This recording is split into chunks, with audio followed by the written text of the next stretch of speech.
Hello বন্ধুরা, তো তোমরা যারা যারা আমার ভিডিও দেখো তারা জেনেই গেছো যে আমি কতটা পরিমাণে করে। তো এটা হলো শিব পুজোর ভিডিও আর আমি ফাইনালি আজকে আপলোড করছি। তো দেখো গঙ্গায় এতটা পরিমাণে ভিড় ছিল, তোমরা দেখতেই পেলে। তো যাই হোক, তারপরে আমরা বাড়ি এসে আকন্দ ফুলের মালা বানিয়ে নিচ্ছিলাম। আমরা নিজের হাতে বানিয়েছি, কারণ ছোট বড় মানে মন্দিরের জন্য, বাড়ির জন্য সব রকম বানিয়ে নিয়েছি। তারপরে দেখো ডালা সাজিয়ে নিলাম, একটা আমার দিদির আর একটা আমার। তো সবাই একসাথেই সাজিয়েছিলাম, তো যে যার নিয়ে চলে গেছিলো।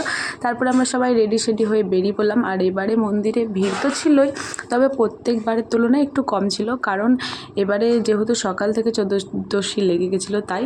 আর ওকে দেখো, ও আমাকে দেখেই বলছিল এবার আমি ভাইরাল হয়ে যাব, ভিডিওতে চলে এসেছি। আর বলছিল সবাই ফলো করো, লাইক করো। তো যাই হোক, ফাইনালি মন্দিরে গেটের সামনে চলে এসেছি। পুজো দেওয়ার পরে আমরা অঞ্জলি দিয়ে নিচ্ছিলাম। বাবা মন্দিরের ভেতরে তো আমরা মানে ফোনটা নিয়ে ঢুকতে পারিনি, আর এতটা ভিড় ছিল, ভিডিও করাটা পসিবল হয়নি। তো সেই কারণে তোমাদের সাথে ভিডিওটা দিতে পারলাম না। তো যাই হোক, পুজো দিয়ে অঞ্জলি দেওয়ার পরে আমরা ধূপকাঠি মোমবাতি দেখিয়ে নিলাম। আর তার পাশেই মা অন্নপূর্ণার মন্দির ছিল। তোমরা জানো, যারা যারা আমার ভিডিও দেখেছো, আমি অনেকবার শেয়ার করেছিলাম, এখানে মা আর বাবা একসাথে থাকে। তো তারপরে ওই মন্দিরেও আসলাম, এসে একটু পুজো করে নিলাম, ধূপকাঠি মোমবাতি এখানেও দেখিয়ে নিলাম। তারপরে আমরা সবাই মিলে চলে গেলাম বাড়ি। আর একে দেখো পাগল হয়ে গেছে, রাস্তার মধ্যে কী করছিল।